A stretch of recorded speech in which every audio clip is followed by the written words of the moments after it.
Assalamu alaikum warahmatullah. Welcome to video class. Now today's lecture number 2. The topic is respiration. Now what is respiration? Respiration. So if we define respiration, it means the phenomena of release of energy by oxidation of organic molecules for cellular use. So we can say respiration is a process in which oxidation of food takes place. Number 1 is oxidation of food takes place.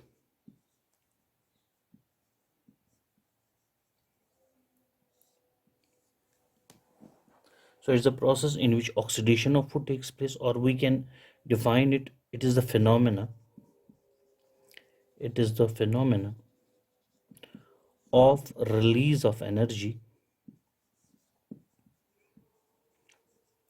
by oxidation of organic molecules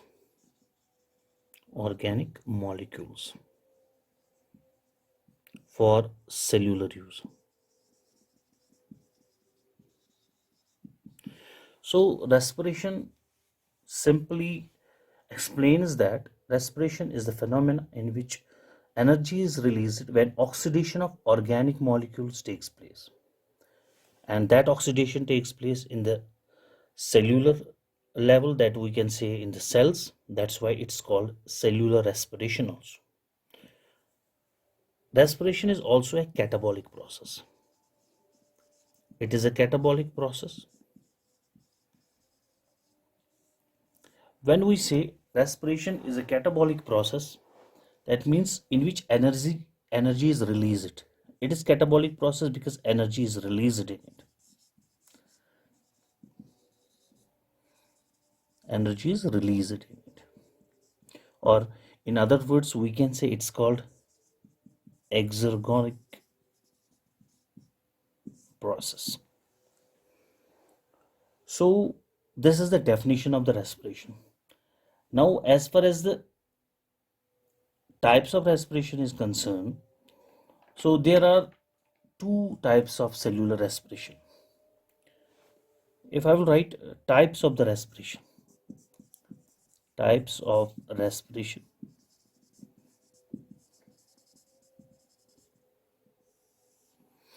are two types of respiration.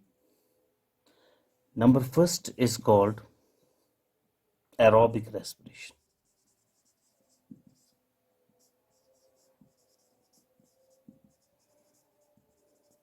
And number second is called anaerobic respiration.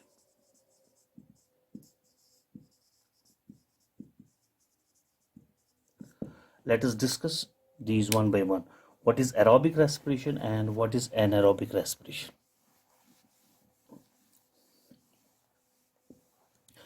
First, we will discuss aerobic respiration.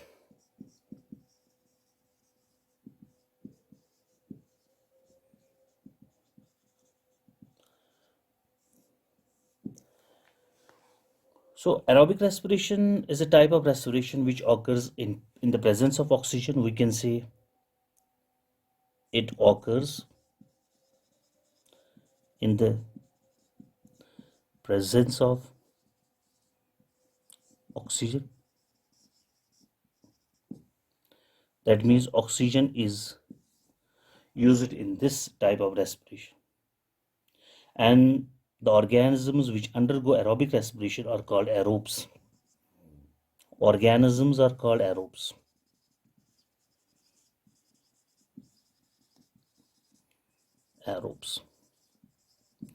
So aerobic respiration is a type of respiration in which oxygen is used, and the organisms that participate in it, or we can say the organisms which undergo aerobic respiration, are called aerobes.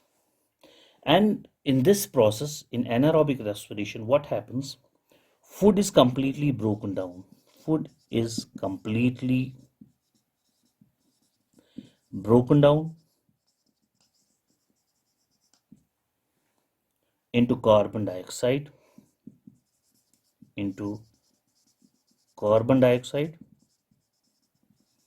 and water with the help of oxygen.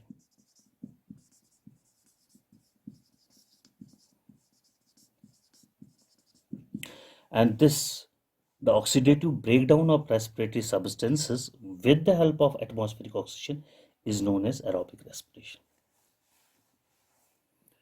So it is a usual mode of respiration, we can say, and it is essential for the survival of living organisms, higher organisms, and most of the lower organisms, in which we can say it yields maximum amount of energy which is stored in the form of ATP. That means the energy which is released in aerobic respiration is stored in the form of ATP, and that is called adenosine triphosphate. So as far as the anaerobes are concerned, or we can say the anaerobic respiration is concerned, in anaerobic respiration, it is a type of respiration which takes place in absence of oxygen.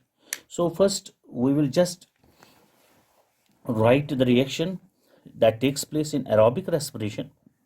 So in aerobic respiration, we say glucose is completely break down. It is broken down into carbon dioxide plus water, and energy is released, and that energy is in the form of ATP. So we can say in aerobic respiration 36 to 38 ATP molecules are released. So and all this takes place in presence of enzymes. So enzymes reacts on it, enzymes acts on it, and with the help of enzymes and with the help of oxygen, carbon dioxide is released and energy is also released. So this is called glucose, and this is oxygen, that's carbon dioxide, and it's water. Anaerobic respiration can be divided into three major phases. So as far as anaerobic respiration is concerned, it can be divided into three major phases. And what are those? Number one is called glycolysis,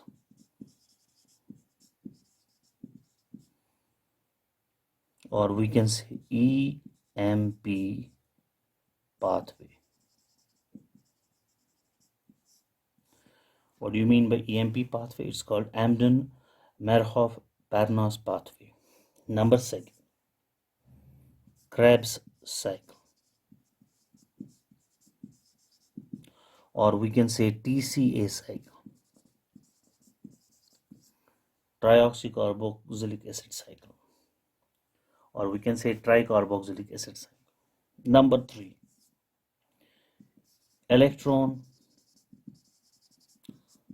transport system, that's called ETS, or in other words we can say it's called oxidative phosphorylation. Oxidative phosphorylation.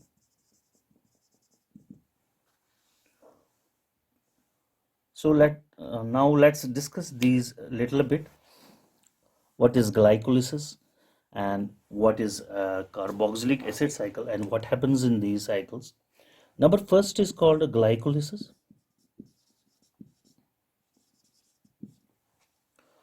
So it's glyco. Glyco means sugar, and a lysis means breakdown. So breakdown of sugar is called glycolysis, and it is the process in which breakdown of glucose takes place. So we say in glycolysis, breakdown of glucose which is a 6 carbon sugar into pyruvate or pyruvic acid, that is 3 carbon compound.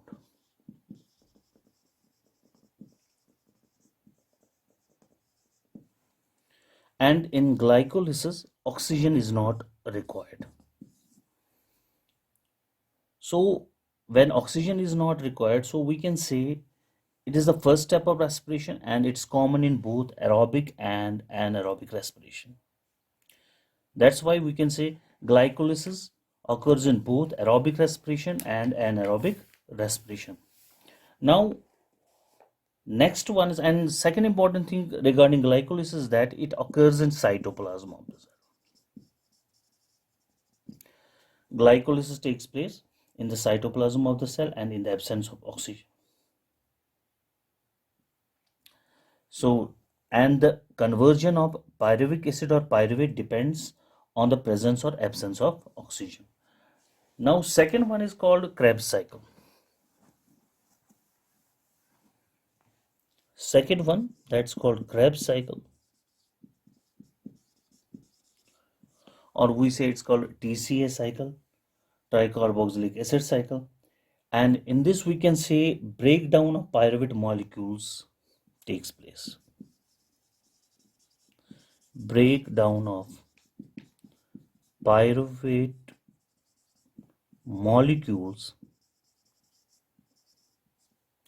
into carbon dioxide and water in the presence of oxygen takes place. In the presence of oxygen.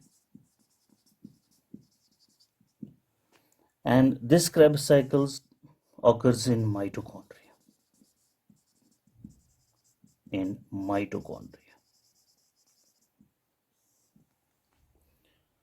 And it was discovered by Hans Krebs. That's why it was discovered by Hans Krebs in 1937. That's why it's called Krebs cycle. Third one is called what we call electron transport system, ETS. Electron transport system. Electron transport system. And at the end of Krebs cycle, when Krebs cycle gets completed, at the end of Krebs cycle, oxygen is used for combining with hydrogen. Or I will write here, at the end of Krebs cycle, oxygen is used for combining with hydrogen.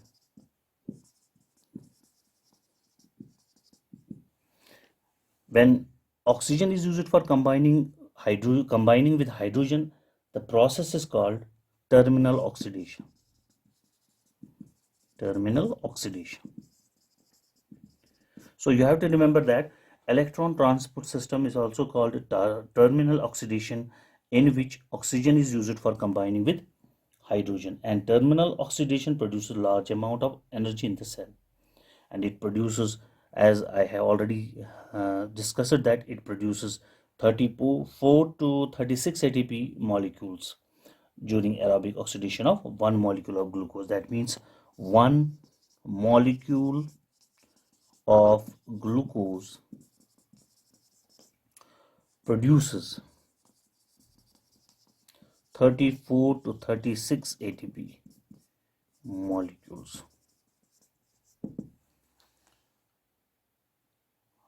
So this was about a little bit definition about these three important steps that takes place in aerobic respiration. So next one is the overall equation of the aerobic respiration is, I will write here.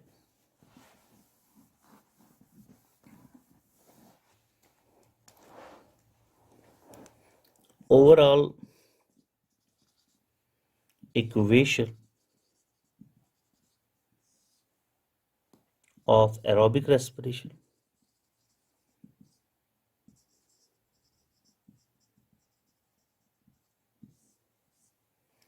glucose gets broken down into pyruvate, and the first step is called glycolysis. and oxygen is not required, no O2 required, and pyruvic acid gets converted into CO2, water plus energy, that is 38 ATP, and the process here is Krebs cycle, and it takes place in mitochondria. This occurs in cytoplasm. And this was about aerobic respiration. Now let's discuss second type of respiration, that's called the anaerobic respiration.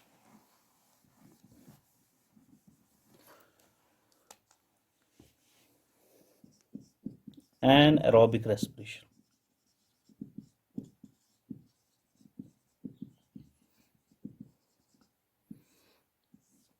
What do you mean by anaerobic respiration? And this is the process, it's a type of respiration which occurs in absence of oxygen.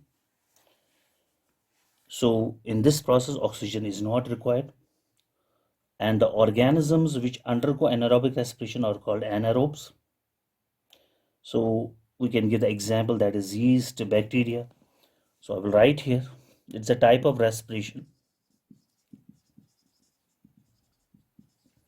which occurs in absence of oxygen. Absence of oxygen. And the organisms which shows anaerobic respiration are called anaerobes. And examples are bacteria, or we can say yeast, few bacterias like Clostridium.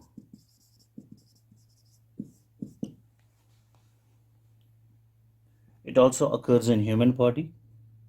As we can say, it occurs regularly in RBCs and during heavy exercise in muscle cells. During this process, food is partially broken down into alcohol in the absence of oxygen. Anaerobic respiration occurs entirely in the cytoplasm. And first step is glycolysis, in which glucose breaks down into two molecules of pyruvate. So in the absence of oxygen,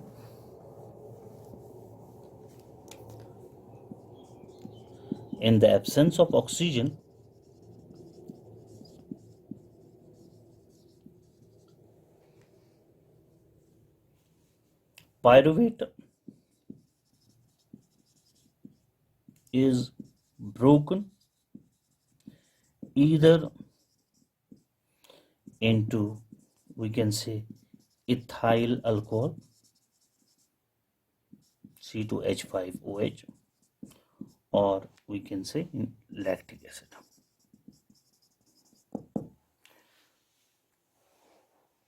So so in this process and in anaerobic respiration, glucose is broken down either in ethyl alcohol or we can say in lactic acid. So when ethyl alcohol is formed, or we can say,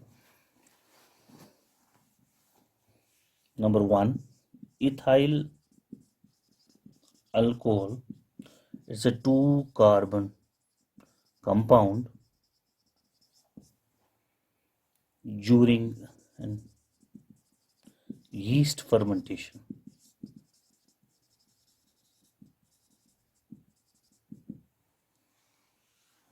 And it is a type of anaerobic respiration that takes place in yeast, so in which glucose gets broken down into pyruvate. The process is glycolysis again, because as we know, glycolysis takes place in absence of oxygen, and pyruvate gets further broken down into ethanol plus CO2 plus energy, and that is 2 ATP. And again, this occurs in cytoplasm, glycolysis, and second one, pyruvate, also gets broken down into ethanol and CO2. It also occurs in cytoplasm. That means an anaerobic respiration gets completed in cytoplasm. It does not take place in the mitochondria. And the second process in anaerobic respiration is lactic acid formation. The first one is called the alcoholic fermentation, and second one is called, you can say, lactic acid. Now it's a 3-carbon compound.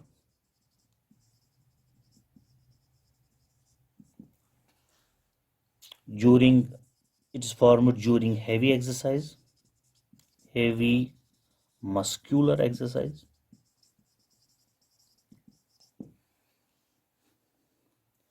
and in muscles,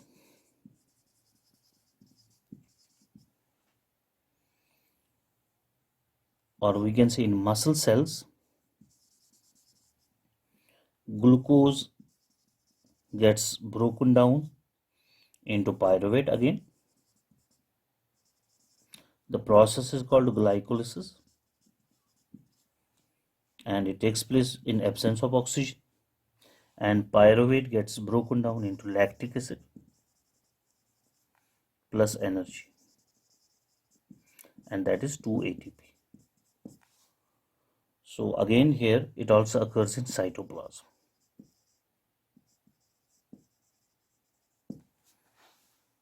So this was about aerobic and anaerobic respiration.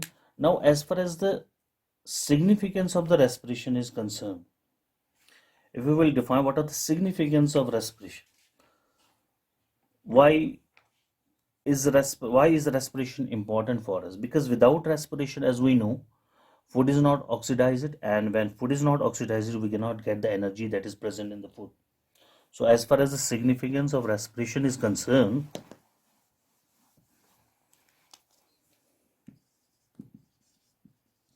significance of respiration.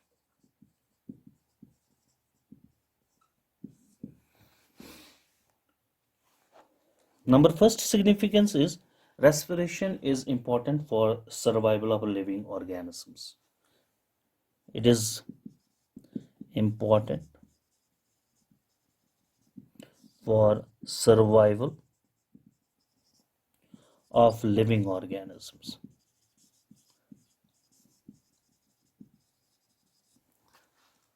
Number second, because it releases energy. That's why it is important for survival of living organisms. Until or unless a living organism will not get the energy, it's impossible for living organ to survive. Number second, the energy which is released in the respiration maintains the body temperature.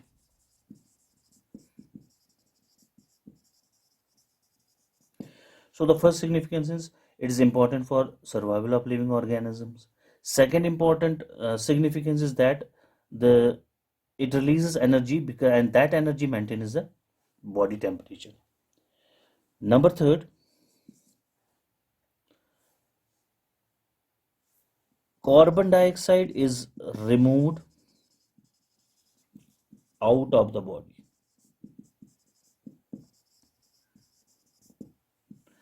And as we know, carbon dioxide is the waste material, and it has to be removed from the body. So it is removed out of the body because of the respiration.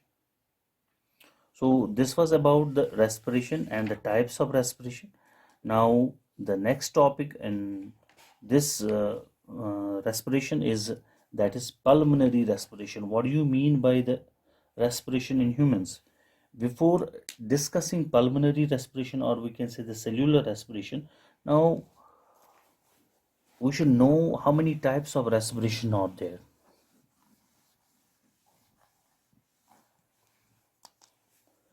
Types of respiration.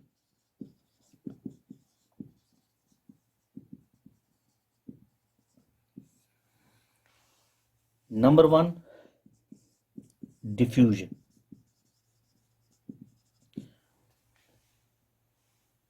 Respiration through diffusion. Respiration can occur through diffusion, And we can say in unicellular organisms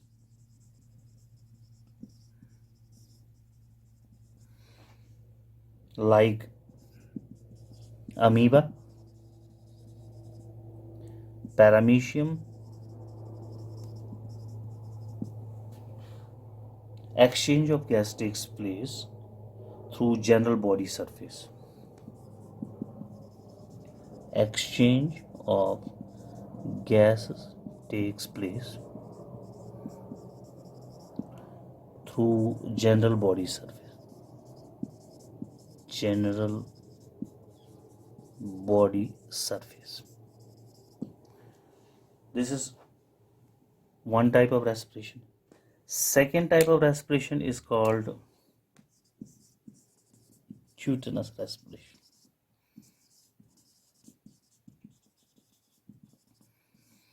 And cutaneous respiration occurs in, we can say, semi-aquatic environment, or we can say the animals living in semi-aquatic environment can show the cutaneous respiration, like earthworms,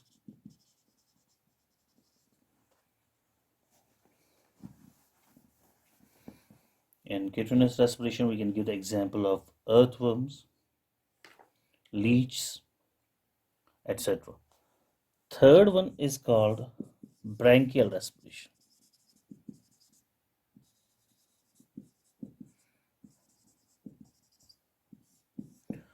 Now, what do you mean by branchial respiration? It occurs in aquatic animals.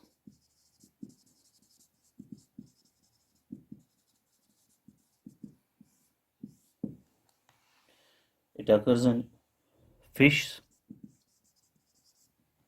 prawns, crabs, as exchange of gases occurs through respiratory organs called gills.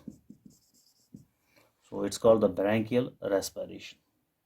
And number 4 is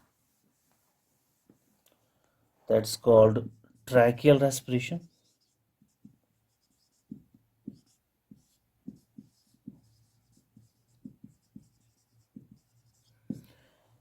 Tracheal respiration occurs in insects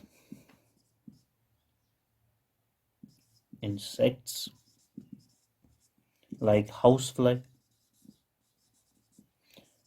cockroach, grasshopper,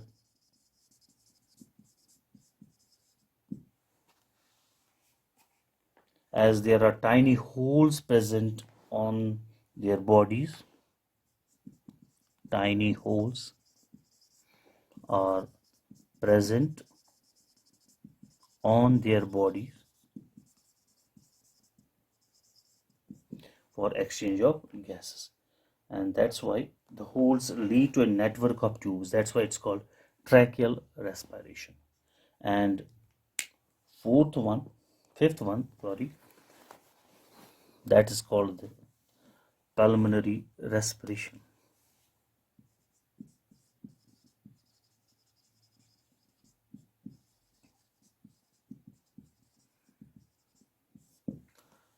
That's called pulmonary respiration, and it occurs in large terrestrial organisms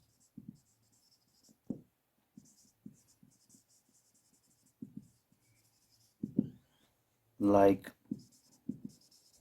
birds, reptiles, mammals, and the respiratory organs are lungs.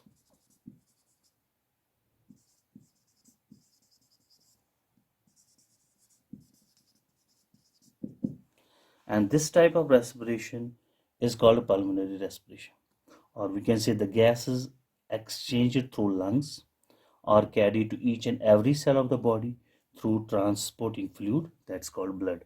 So pulmonary respiration occurs through lungs, and that oxygen reaches to every cell and tissue with the help of a fluid, that's called the transporting fluid, and that's blood. That's all for today's lecture. Hope you have understood today's lecture. Fi aman Allah.